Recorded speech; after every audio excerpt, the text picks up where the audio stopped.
성장에 제일 방해되는 식습관은 제가 아이들한테 이거는 먹지 마라고 하는 건 아이들에게 노출을 안 시키는 게 저는 좋다고 생각해요.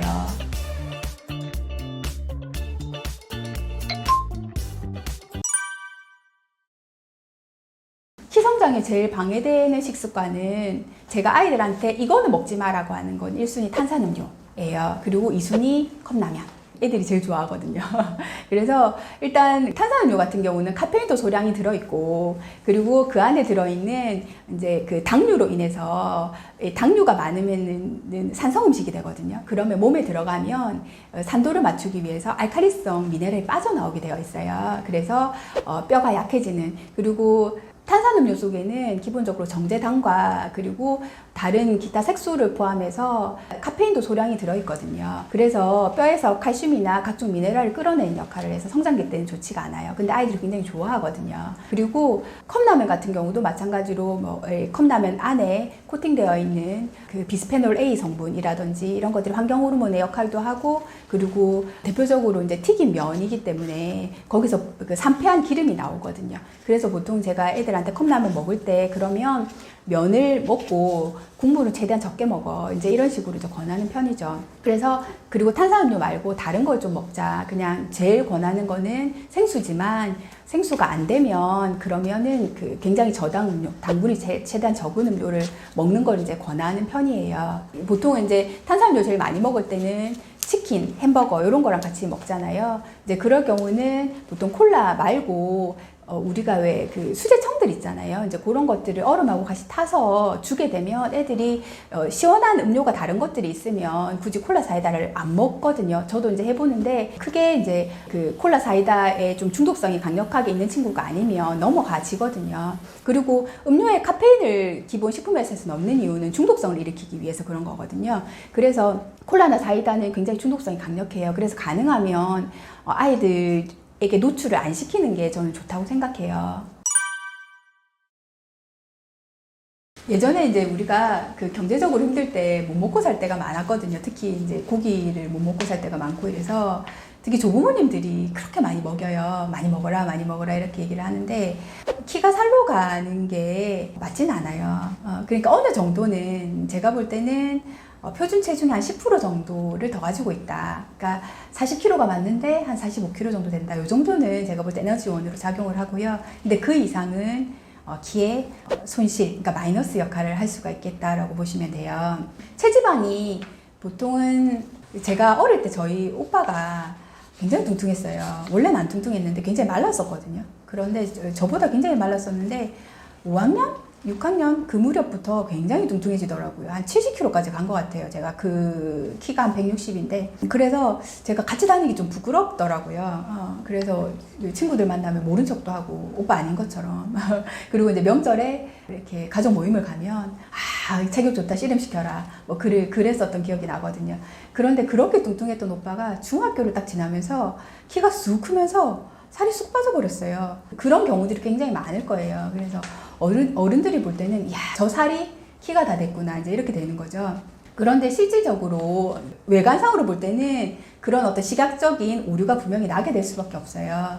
그런데 이론적으로는 어떠냐면 성장 호르몬이 왕성하게 나오는 사춘기가 되면 이 성장 호르몬이 키도 키우지만 살도 빼거든요. 그래서 그 성장 호르몬이 과도하게 왕성하게 분비되는 폭풍 성장기에 이르르면 살이 많이 찐 친구도 어느 정도는 살을 좀 빼주는 효과가 있다. 그런데 그러면은 그 성장 호르몬이 키로 100% 갈게 살로 빠진다고 생각을 하시면 돼요. 그래서 성장 호르몬이 하는 역할 중에 체지방 분해나 독소 배출의 역할도 하거든요. 그래서 내가 너무 많은 내장 지방을 가지고 있다, 성장기인데, 그러면은 이게 실질적으로는 키로 갈 성장 호르몬이 살로 샌다, 이렇게 이해하시면 돼요. 그렇기 때문에 너무 아이가 뚱뚱하거나 너무 체중이 너무 늘고 있다라고 하면 조절하시는 게 맞아요. 그리고 또 어떤 문제가 발생하냐면 두 가지 문제가 발생해요. 첫 번째는 그 조기성수 와요. 어떤 문제냐면 체지방에서는 그냥 기름으로만 있으면 고맙겠는데 그 친구가 그냥 기름으로 있지는 않아요. 얘는 내분비 기관의 역할을 해요. 그래서 남성 호르몬을 여성 호르몬으로 전환시켜요. 그래서 여성 호르몬은 뼈 나이를 굉장히 진행을 많이 시켜버리거든요. 그래서 뚱뚱한 남자 아이들 같은 경우는 뼈 나이 진행이 빨라서 어릴 때는 키가 많이 큰 것 같은데 어느 시기를 지나면 키가 덜 자라게 되는 성조숙증이 올 수가 있을 가능성이 굉장히 높다고 이해하시면 돼요. 일단 그 문제가 하나 발생하고 또 한 가지는 미용적인 문제가 발생해요. 그러니까 성장기 때 아이가 체격이 너무 좋고 뚱뚱하면 남자아이들 같은 경우는 여성형 유방이 될 수 있어요.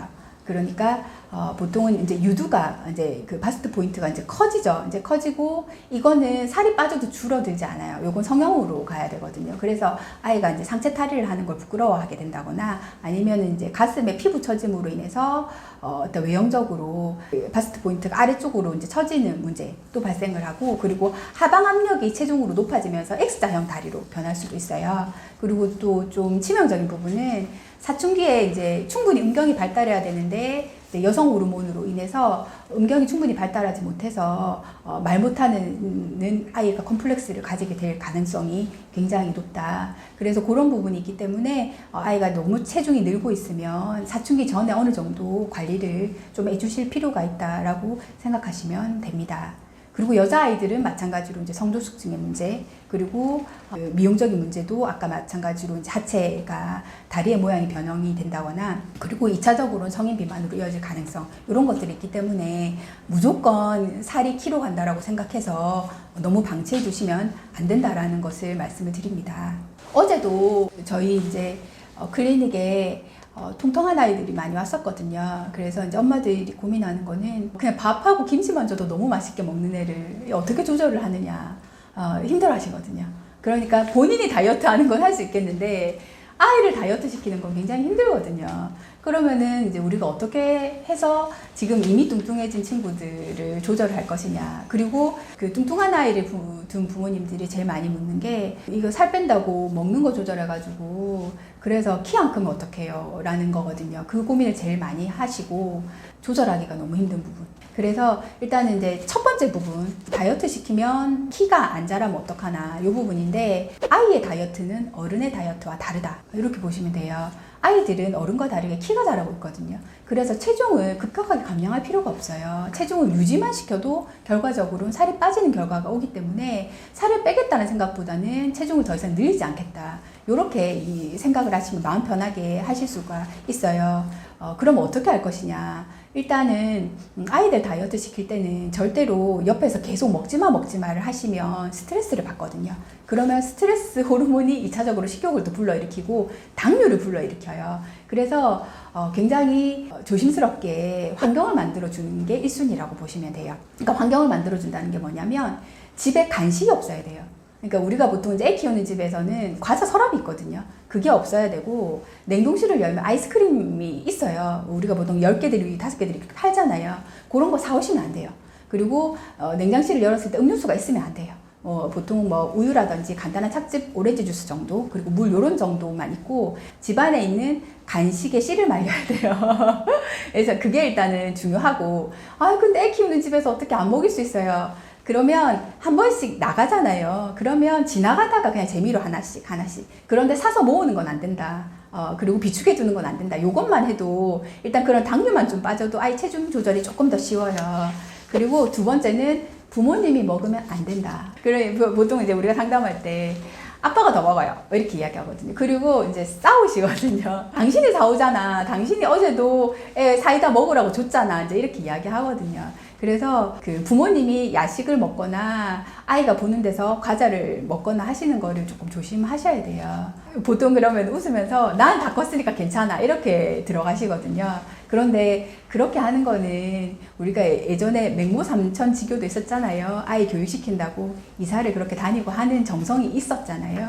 그런데 내가 먹는 간식 정도는 좀 조절을 같이 해줘야 아이도 같이 따라가서 이제 간식을 같이 조절을 하고 그래야지 이제 다이어트가 되는 거지. 너만 해 라는 식으로는 접근을 하지 않는 게 좋겠죠. 그래서 일단 환경을 만들어줘라. 부모님이 스스로 약간 조절을 하시는 노력을 같이 하셔야 됩니다. 그렇게 하게 되면 아이를 체중 조절시키는 게 그렇게 어렵진 않아요.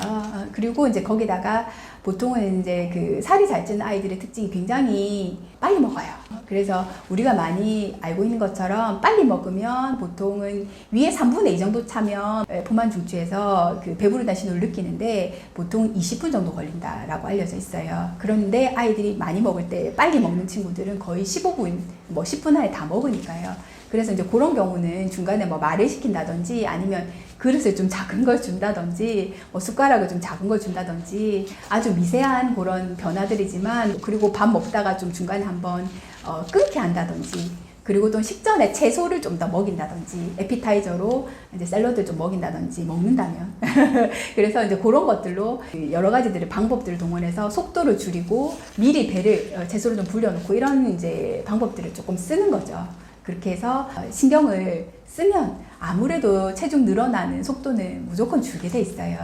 그래서 어른 다이어트와 아이 다이어트는 다르기 때문에 이런 과정을 통해서 아이의 체중 조절을 하는 것이기 때문에 키성장애는 오히려 득이 되지 실이 될 것은 없다라고 보시면 되겠습니다.